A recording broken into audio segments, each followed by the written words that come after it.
ಕೇವಲ 9 ತಿಂಗಳ ಹಿಂದೆ ಪ್ರಾರಂಭ ಮಾಡಿದ ಗೋವರ್ಧನ ಟ್ರಸ್ಟ್ ಇದೀಗ 10,000 ಮನೆಗಳನ್ನು ತಲುಪಿದೆ. ಗೋವುಗಳನ್ನು ಉಳಿಸುವ ಉದ್ದೇಶದಿಂದ ಪ್ರಾರಂಭವಾದ ಸಂಸ್ಥೆ ಇದೀಗ ಸುಮಾರು 24 ಎಕರೆಗಳಲ್ಲಿ ಮೇವುಗಳನ್ನು ಬೆಳೆದು ಗೋಶಾಲೆಗಳಿಗೆ ನೀಡಲಾಗುತ್ತಿದೆ. ಗೋ ಸಂತತಿಯನ್ನು ಉಳಿಸುವ ಉದ್ದೇಶದಿಂದ ನಿರ್ಮಾಣವಾದ ಸಂಸ್ಥೆ ಇದೀಗ ಒಂದು ಹೆಜ್ಜೆ ಮುಂದಕ್ಕೆ ಹೋಗಿ ಅವುಗಳ ಅತ್ಯಮೂಲ್ಯ ಉತ್ಪನ್ನಗಳನ್ನು ಖರೀದಿಸಲು ಹಾಗೂ ಮಾರಾಟ ಮಾಡಲು ಮುಂದಾಗಿದ್ದು, ಪ್ರಸ್ತುತ ಕನ್ನೇರಿ ಸ್ವಾಮಿಗಳು, ರಾಮಚಂದ್ರಪುರ ಮಠದ ಸ್ವಾಮಿಗಳು, ಯತ್ನಾಳ್ರವರ ಸುರ್ಬಿ ಗೋಶಾಲೆಗಳಿಂದ ಗೋಮಾತೆಯ ಉತ್ಪನ್ನಗಳನ್ನು ಖರೀದಿಸಲಾಗುತ್ತಿದೆ. ಮುಂದಿನ ದಿನಗಳಲ್ಲಿ ದೇಶಾದ್ಯಂತ ಗೋವುಗಳ ಉತ್ಪನ್ನಗಳನ್ನು ಖರೀದಿಸಿ ಅಗತ್ಯವುಳ್ಳ ರೈತರಿಗೆ ಹಾಗೂ ಸಾರ್ವಜನಿಕರಿಗೆ ತಲುಪಿಸುವ ಉದ್ದೇಶದಿಂದ ಕಚೇರಿಯೊಂದನ್ನು ತೆರೆಯಲಾಗುತ್ತಿದೆ.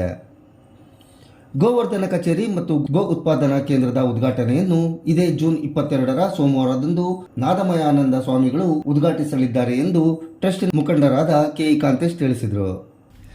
ವಿಶೇಷವೆಂದರೆ ಗೋವರ್ಧನ ಟ್ರಸ್ಟಿನ ಈ ಕಾರ್ಯಕ್ಕೆ ಕೇವಲ ಹಿಂದೂಗಳಷ್ಟೇ ಅಲ್ಲದೆ ಮುಸಲ್ಮಾನ್ ಸಮಾಜದವರು ದೇಣಿಗೆ ನೀಡುತ್ತಿರುವುದು ಟ್ರಸ್ಟಿನ ಕಾರ್ಯಕ್ಕೆ ಸ್ಫೂರ್ತಿ ತುಂಬಿದಂತಾಗಿದೆ ಎಂದು ಟ್ರಸ್ಟಿನ ಮುಖಂಡರಾದ ಕೆ. ಕಾಂತೇಶ್ ಹರ್ಷ ವ್ಯಕ್ತಪಡಿಸಿದರು. ಕೇವಲ ಒಂದು 9 ತಿಂಗಳ ಒಂದು ಕೂಸು ಶಿವಮೊಗ್ಗ ನಗರದಲ್ಲಿ ಈಗಾಗಲೇ 10,000ಕ್ಕೂ ಹೆಚ್ಚು ಮನೆಗಳನ್ನು ನಾವು ಈಗಾಗಲೇ ತಲುಪಿದ್ದೀವಿ. ಸುಮಾರು 12 ಎಕರೆ ಈಗಾಗಲೇ ನಾವು ಮೇವನ್ನು ಬೆಳೆಯುವಂಥ ಕಾರ್ಯಕ್ರಮ ಈಗಾಗಲೇ ನಾವು ಪ್ರಾರಂಭ ಮಾಡಿದ್ದೀವಿ. ಶಿವಮೊಗ್ಗ ನಗರದಲ್ಲಿ ಇರ್ತಕ್ಕಂಥ 3 ಗೋಶಾಲೆಗೆ 52 ಲೋಡ್ನಷ್ಟು ಈಗಾಗಲೇ ಮೇವನ್ನು ನಾವು ಕೊಟ್ಟಿದ್ದೀವಿ ಅಂತ ತುಂಬ ಸಂತೋಷದಿಂದ ನಾನು ಹೇಳಲಿಕ್ಕೆ ಬಯಸ್ತಾ ಇದ್ದೀನಿ. ಬೀರ್ನಹಳ್ಳಿಯಲ್ಲಿ ಈಶ್ವರಯ್ಯನವರು ಅಂತ ಅವರು ಕೂಡ ಈಗ ಒಂದು 6 ಎಕರೆ ಕೊಡಲಿಕ್ಕೆ ಒಪ್ಪಿದ್ದಾರೆ.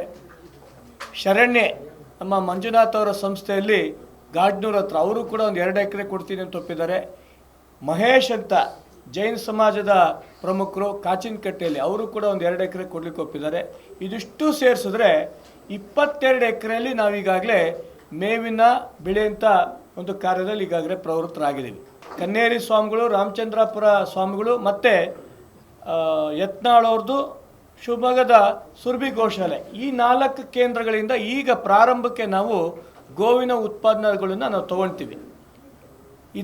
ಇದಲ್ದೇ ಕರ್ನಾಟಕ ರಾಜ್ಯ ಮತ್ತು ಈ ದೇಶದಲ್ಲಿ ಎಲ್ಲಿ ಅತಿ ಹೆಚ್ಚು ಒಳ್ಳೊಳ್ಳೆ ಪ್ರಾಡಕ್ಟ್ಗಳು ಸಿಗುತ್ತೆ ಅದನ್ನು ಕೂಡ ಬರೋಂಥ ದಿನಗಳಲ್ಲಿ ನಾವು ತೊಗೊಳ್ಳೋಂಥ ವ್ಯವಸ್ಥೆನೂ ಕೂಡ ನಾವು ಗೋವರ್ಧನ ಟ್ರಸ್ಟ್ ಮುಖಾಂತರ ನಾವು ಮಾಡೋರಿದ್ದೀವಿ.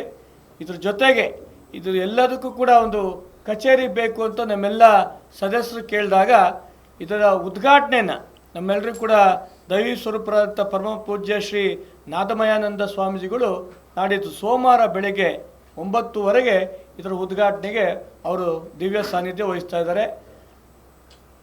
ವಿಶೇಷವಾಗಿ ನಾಡಿದ್ದು ಸೋಮವಾರ ನಮ್ಮ ಗೋವರ್ಧನ ಟ್ರಸ್ಟಿಗೆ ಕೇವಲ ಹಿಂದೂ ಸಮಾಜ ಅಂತಲ್ಲ, ಮುಸಲ್ಮಾನ್ ಬಾಂಧವರನ್ನು ಕೂಡ ನಾವು ಕೂಡ ಸಹಕಾರ ಕೊಡ್ತೀವಿ ಅಂತೇಳಿ ಅವತ್ತು ಮುಸಲ್ಮಾನ್ ಬಾಂಧವರು ಒಂದು 2-3 ಜನ ಬಂದು ನಮಗೆ ದೇಣಿಗೆ ಕೊಡ್ತಿರೋದು ಗೋವರ್ಧನ ಟ್ರಸ್ಟಿಗೆ ಒಂದು ನಿಜಕ್ಕೂ ಕೂಡ ಒಳ್ಳೆ ಕೆಲಸ ಸಮಾಜದಲ್ಲಿ ಒಳ್ಳೆ ಕೆಲಸ ಮಾಡ್ತಿದ್ದೀವಿ ಅಂತ ನಮ್ಮೆಲ್ಲರಿಗೂ ಕೂಡ ಪ್ರೇರಣೆ ಕೊಡ್ತಾ ಇದೆ.